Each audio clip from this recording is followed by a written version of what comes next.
சுமந்து காத்தவதான் தூளி படுக்க இட்டு தூங்க பாட்டு படிச்சவதான் தூசி துரும்பு பட்டா தவதறி துடிச்சவதான் நோய் நொடியில்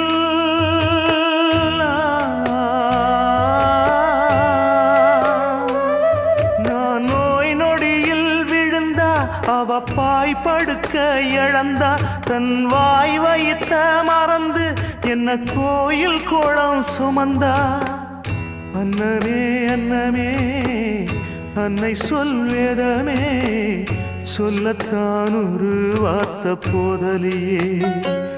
ஏன் சொந்தந்தான் தாய விட்டு போகலியே.